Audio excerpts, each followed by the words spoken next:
I want to kick things off today with an idea that, well, I think we all just sort of take for granted. The wisdom of crowds. The idea that if you get enough people together, enough data points, all the errors just, they cancel out. And what you're left with is the truth. It's the jelly bean jar experiment, right? Exactly. Ask one person, they're way off. Ask 1,000 and average it, and you get spookily close to the real number. It's a very comforting idea. It is comforting. It makes you feel like, democracy and big data are these almost magical truth machines. But today, we're going to look at a source that basically takes that jelly bean jar and smashes it on the floor. It really does. We are diving into a text called The Structural Impossibility of Crowdsourced Enlightenment. And I have to say, this one was a challenge to get my head around. Yeah. Not the language, but it just argues against something so fundamental. It says that for the things that really matter, like deep insight, wisdom, the crowd isn't just a bad tool. It's structurally incapable of getting you there. It's a huge claim. And we should probably clarify right away, the author isn't saying people are dumb or anything like that. No, not at all. It's a systems argument. The whole premise is that the things you need to do to keep a crowd working together are, well, they're mutually exclusive with the things you need to do to actually see the truth. Mutually exclusive, that's a heavy phrase. Because we usually think we can have both, right? We can belong and we can have clarity. And this text just says, nope, choose one, because you can't have them at the same time. Okay, so let's unpack that. The source starts by really defining what a crowd is, and it's not what we think. Right. We think of it as a problem solver, but the text calls it an engine of aggregation, which is a great term. It is. Think about what aggregation does. It averages things out. It smooths over all the weird deviations and rewards whatever everyone can agree on. Which is good for some things. I mean, you need that for coordination, for survival, for scale. It produces norms. Exactly. The text gives the crowd full credit for that, but then it puts that idea of aggregation right up against enlightenment. And we need to be really specific about what the author means by enlightenment here. It's not, sitting on a mountaintop. No, it's very technical. It's defined as the collapse of distortion. Which I think is just such a powerful way to frame it. It is. We think learning is about adding stuff, more books, more data. This says, no, insight comes from removing the filters that stop you from seeing what's really there. And here's where the big conflict comes in. The text argues that the crowd, to survive as a crowd, needs those distortions. Exactly. If everyone just saw reality perfectly clearly without all the polite fictions and social games, well, the crowd would just dissolve. The group needs psychological tools that actually prevent total clarity. And the source gets really specific here. It identifies two big ones, pride and shame. But it talks about them in a way I'd never really thought about before. Not just as feelings. No, as system controls. Right. Think of them as the crowd's operating system. Pride is the mechanism that defends coherence. It's that part of your brain that needs your personal story, your identity, to all hang together. It protects your self-image. And it will reject any information that threatens that image. And then you have shame. The enforcer. The enforcement arm, exactly. It manages exposure. It's that gut punch feeling when you're about to say or do something that will get you kicked out of the group. So on their own, these are just basic survival tools. But the source argues that when you put them into a group, a company, a movement, all of social media, something crucial shifts. We stop trying to see clearly, and we start performing. That's the line, performance over perception. That is the absolute core of this whole thing. Performance over perception. When you're in a group, you subconsciously stop optimizing for what is true, and you start optimizing for what will keep me safe. You do the dance, you say the right things. That's like, you're not actually watching the movie, you're just looking around to see when everyone else is laughing so you know when to laugh too. Perfect analogy. And the text says crowds literally stabilize themselves by rewarding stories that feed our pride and by punishing anything that might trigger our shame. Okay, this immediately makes me think of corporate life. Oh, absolutely. We've all been in that meeting. The boss lays out some new strategy, and it is, let's be generous, it's wildly optimistic. But really, it's doomed. The numbers don't add up. The timeline makes no sense. Everybody in that room knows it. Everybody knows. But what actually happens? A lot of nodding. Someone says, I really love the ambition here. Yes, exactly. And what would happen if you were the person to stand up and say, hold on, the math here is wrong. This is going to fail. You're the problem. Instantly. You're not just correcting a spreadsheet. You're attacking the leader's pride. You're triggering the group's shame. You are threatening the cohesion of the group. So the crowd literally prioritizes the feeling of being a team over the reality of the bad plan. And that's the structural impossibility right there. The crowd cannot accept the truth in that moment because the truth feels like an attack on the group itself. And it's unconscious. We don't even realize we're doing it. We just think we're being, a team player. Yeah, our perception actually shifts to match the room because the social pressure is that intense. So if the center of the crowd is wired to reject uncomfortable truths, where does real insight even come from? The source has an answer for this. It talks about the outsider. Right. It argues that clarity can only come from the edges, from individuals who, for whatever reason, have just stopped playing that game. They're no longer optimizing for their social standing. But, and this is such a critical point the source makes, we don't actually like these people. We love the idea of them, the maverick truth teller in a movie. But in real life, they are just annoying. Yeah. Or worse, they feel dangerous. The text calls it the reception problem. The person who points out the emperor has no clothes is almost never thanked for it. They're isolated. And it's usually because they don't signal correctly. Let's talk about signaling. What does the source mean by that? Signaling is the unspoken language of belonging. It's how you prove you're one of us. It's your tone, your jargon, the way you nod. It's a constant broadcast of, I'm safe, I follow the rules, I'm not a threat. And the person with the clear insight?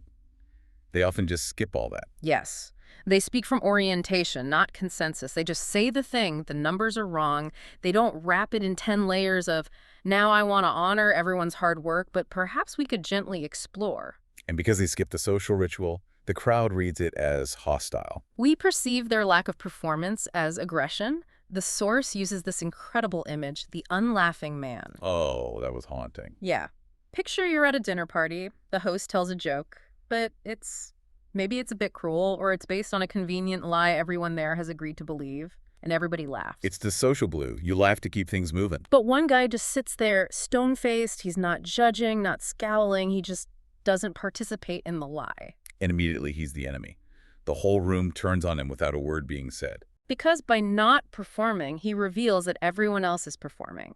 He breaks the spell. He shows that the group's reality is just a shared hallucination. Wow. A shared hallucination. Wow. That's a powerful way to put it. And it really nails why you can't just vote your way to the truth. A million defended identities don't cancel out distortion, they amplify it.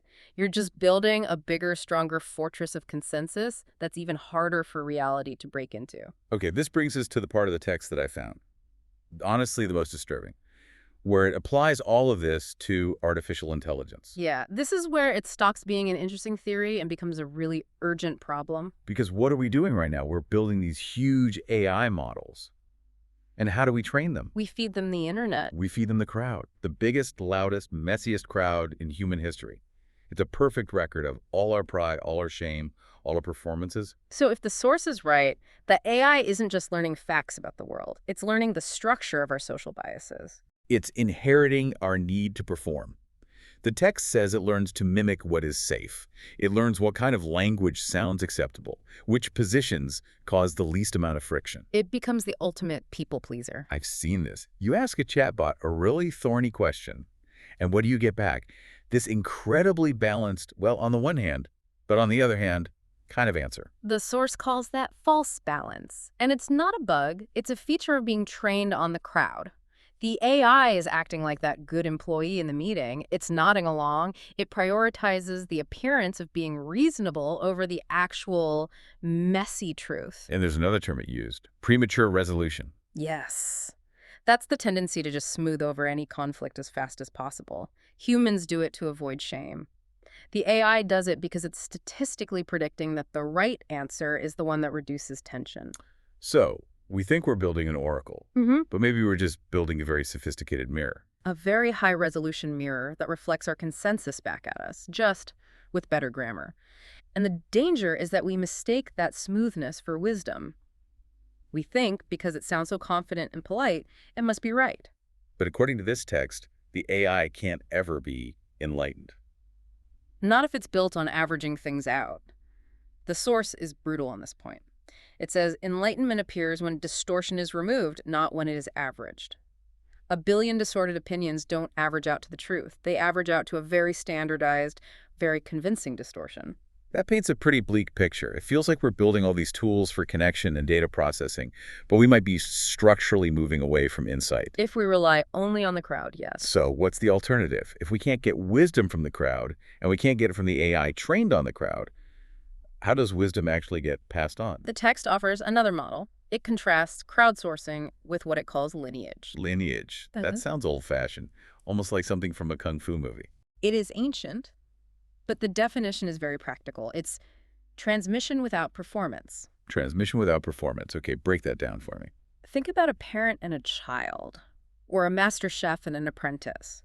The goal there isn't to build a consensus. The parent doesn't poll the neighborhood on whether the child should touch the hot stove. Right, and the chef doesn't ask the apprentice, so how do you feel we should chop this onion? Exactly. The information flows from clarity to clarity. It's a direct transmission of reality. This is how fire works. This is how a knife works. From someone who knows to someone who's trying to learn. It doesn't get filtered through what's popular. But the obvious problem with lineage is that it doesn't scale. And that's the whole point. You can't have 1,000,000 students for one teacher. And this is the central tension of the entire piece. We are obsessed with scale. We want to 10x everything. But the source argues that the very desire for scale is what kills enlightenment. Because the second you try to scale, you create a crowd. And the second you have a crowd, you need pride and shame to manage it. You need performance. And the original clear signal just gets lost in all that social noise. So real wisdom is small batch. Artisanal. Historically, yes. The text points out that real wisdom traditions have always been small and slow. They have to be, because they prioritize what the author calls innocence, which means perception without defense over the stability of the group. That is a hell of a trade-off. We get these massive global systems that we need to survive. But the price we pay is that those systems become structurally blind to the deepest truths. The source sums it up so well. It says crowds can preserve rules, rituals, and stories. They can coordinate intelligence, Yeah. but they cannot awaken it. Coordinate versus awaken. That's the distinction that's going to stick with me. It really changes how you look at the world, you know? It means you have to stop looking for validation from the crowd. If you want safety, sure, go with the consensus. It's much safer to be wrong with everyone else than right all by yourself. Well, but if you actually want to know what's true, you're probably going to have to look at the edges. You have to find the people, the books, the signals that aren't trying to sell you something or get you to join their team. It's an empowering idea, but also a little bit lonely. I think the truth often is. But the alternative is to live inside that hall of mirrors, just surrounded by voices telling you what you already believe. It certainly makes you reevaluate the tools we're building. We're trying so hard to make AI aligned with human values. But if this source is right, maybe alignment with human values is just a fancy way of saying alignment with human delusions. And that's the question to leave with. If we build a machine that is designed never to offend us, never to trigger our shame, have we also built a machine that can never tell us a truth we don't want to hear? Are we building a telescope to see the stars, or just a kaleidoscope to show us our own biases and pretty patterns? Well, I know I'm going to be looking at my chatbot responses a little differently from now on. It's always good to be a little suspicious of the smooth answer. Thanks for breaking this one down with me. It was a heavy one. My pleasure. And for you listening, the next time you're in a room and everyone agrees, just ask yourself, is this clarity or is it just the comfortable collapse of distortion? We'll see you on the next deep dive.